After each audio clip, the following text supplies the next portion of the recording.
seuraamaan Tabula Outdoor-kanavan Kuinka pääsen metsästäjäksi -sarjaa.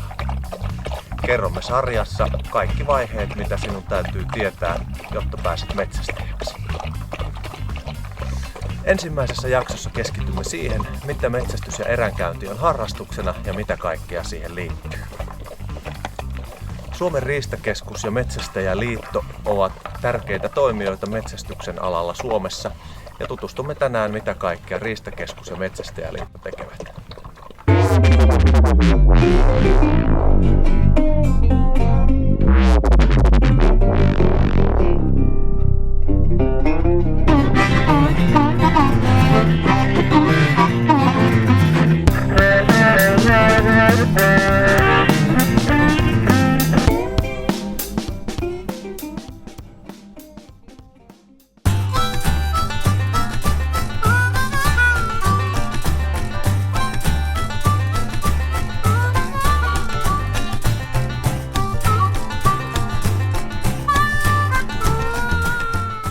Mitä on metsästys? Metsästys on suomalaista kulttuuriperintöä parhaimmillaan, eli metsästäjäthän on aikanaan Suomen asuttaneetkin ja olennainen tietysti osa yhä tämän päivän suomalaista yhteiskuntaa. Toisaalta metsästys on tietysti uusiutuvien luonnonvarojen hyödyntämistä kestävän käytön periaatteen. Tämä on niin kuin se kliseenomaisesti voidaan todeta.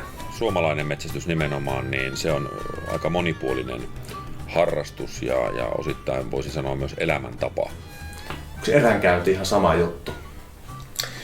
No melkein sama, että tietysti meillä eränkäyntiin sisällytetään tällaisia niin kuin elämyksellisiä osioita tänä päivänä erityisesti, mutta eränkäynti sinänsä tarkoittaa erälläkäyntiä, eli tällaista ansapolun tai pyyntipolun kokemista ja näin poispäin, että se on hyvin pitkälle synonyymi metsästyksen kanssa. Siihen liittyy niin paljon, siihen voi liittyä metsästyskoiraharrastus, ammunnan harrastus, tietysti itse metsästys, sen sosiaaliset ulottuvuudet ja sitten myöskin riistaruoka ja tietysti riistanhoito, että se on hyvin kokonaisvaltainen asia.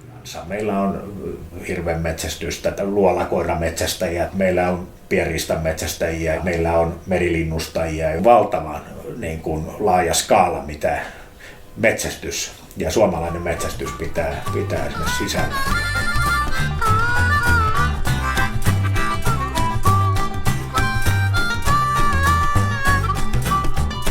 Mitä vaiheita metsästäjäksi pääsemiseen liittyy?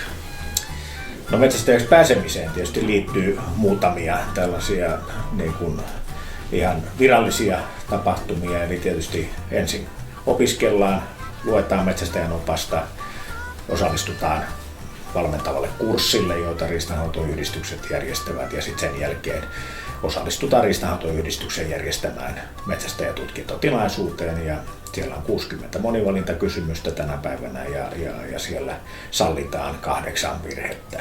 Eli jos virheitä on vähemmän kuin 8, niin sitten läpäisee tämän tentin ja silloin saa nimensä metsästäjärekisteriin, joka on tällainen julkisoikeudellinen rekisteri ja siellä olevat henkilöt, heillä on oikeus lunastaa metsästyskortti itselleen.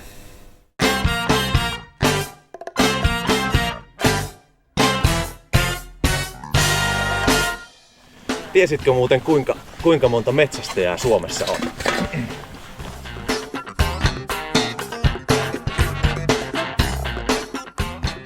Mikä on Suomen riistakeskus? Suomen riistakeskus on olennainen osa suomalaista riistahallintoa. Tehtävä on edistää riistataloutta valtakunnassa, huolehtia siitä, että metsästys voi hyvin ja sen edellytykset yhteiskunnassa voivat hyvin. Tämän lisäksi tietysti Riistakeskuksella on paljon lakisääteisiä tehtäviä, näitä niin sanottuja julkisia hallintotehtäviä, joita tyypillisimmillään on esimerkiksi hirvenpyyntilupien myöntäminen, suurpetojen poikkeuslupien myöntäminen, eli näitä tappolupia silloin, kun suurpetoja alkaa pyöriä pihoilla. Myöskin esimerkiksi lakisääteisen metsästäjärekisterin ylläpitäminen on näitä Riistakeskuksen lakisääteisiä tehtäviä. Miten riistanhoitoyhdistykset ja Riistakeskus suhtautuu keskenään? No meitähän molempia hallinnoi ja meidän toiminnasta määrää riistahallintolaki, jossa määritellään Riistakeskuksen tehtävät ja siellä myöskin määritellään riistanhoitoyhdistysten tehtävät. Riistanhoitoyhdistysten toimintahan perustuu paikallisten metsästäjien tällaiseen omatoimisuuteen, eli he itse hallinnoivat näitä yhdistyksiään, eli ovat paikallisia riistaviranomaisia, jos näin sanotaan. Kuitenkin heidän roolinsa tässä suomalaisessa riistahallinnossa on erittäin merkittävä, koska riistanhoitoyhdistykset tekevät valtiolle noin 360 henkilötyövuotta ilmaista työtä, ja se on suomalaisen koko riistahallinnon kova kivijalka ja sen pystyssä pysyminen, eli että riistanhoitoyhdistyskenttä voi hyvin, niin se on yksi meidän tärkeimpiä tehtäviä.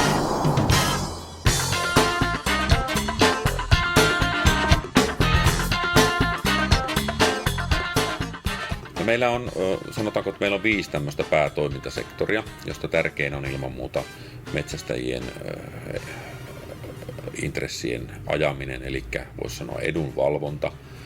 Ja siinä on tämä kansainvälinen ulottuvuus tänä päivänä ja sitten myöskin tämä kotimainen edunvalvonta, se on meidän ykköstehtävä.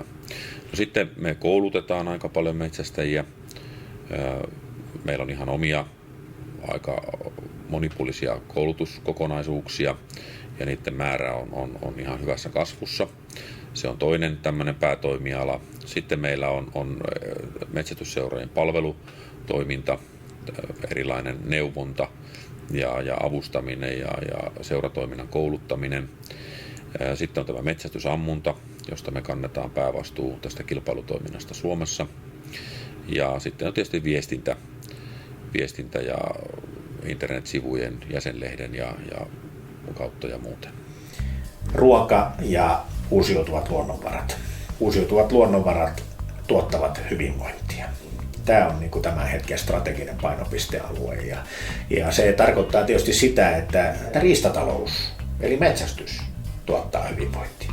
Fyysistä hyvinvointia, meillä on henkistä hyvinvointia. Kaikki metsästäjät tietää, että nämä on merkittäviä tekijöitä. Ja meillähän on säännöissäkin mainittu tämä, että Suomen ikivanha eränkäyntikulttuuri tulee saattaa nykyaikaan sopivaksi henkistä ja ruumiillista kuntoa kehittäväksi harrastukseksi. Ja tietysti täysin tabu Suomessa on tämä niin sanottu kaupallinen metsästys, eli että metsästys tuottaisi myöskin taloudellista hyvinvointia, erityisesti tietysti maaseudulle. Ja nämä on nyt niin kuin nostettu selkeästi esille ja tietysti tämä on pitkäjänteistä työtä, se vaatii yhden sukupolven, metsästäjäsukupolven tähän väliin ennen kuin nämä on itsestäänselvyyksiä. Meillä on syntynyt tässä viime vuosina tämmöinen luonnonsuojelu ja metsästyksen vastakkainasettelu, josta en kyllä pidä, koska luonnonsuojelijoilla ja metsästäjillä on varmasti paljon yhteisiä tavoitteita. Voisin myöskin luulla näin, että osa luonnonsuojelijoista ei oikein tunne metsästystä ja metsästäjien tekemää luonnonhoitotyötä. Voi olla semmoinen käsitys, että metsästys on pelkkää liipasimesta vetoa. Samalla tavalla myöskin sitten metsästäjät ei ehkä tunne luonnonsuojelijoiden työtä, että tässä varmaan kannattaa lähentyä minun mielestä. Kysyimme tässä jaksossa, kuinka monta metsästäjää Suomessa on. Oikea vastaus on 380 000. Mutta nämä metsästyskokemukset, niin nehän on juuri sitä henkistä hyvinvointia, joka on erittäin tärkeä osa metsästystä. Toisille saalis ei ole niin tärkeä. Heillä on nämä sosiaaliset suhteet siellä, monille on tämä pelkkä luonnossa oleminen, luonnosta nauttiminen, riistan näkeminen on jo monille riittävä. Sitten se kuitenkin se saalis, sitten kun se saadaan sinne kotiin, se on se villiruoka, se on se hieno kruunu siinä sen metsästyskokemuksen päätteeksi, kun se nautitaan se riistaeläin sitten hyvien ystävien seurassa joulupöydässä tai muutoin vaan juhlallisena hetkenä, niin kyllähän se on se kruunu kaiken päälle.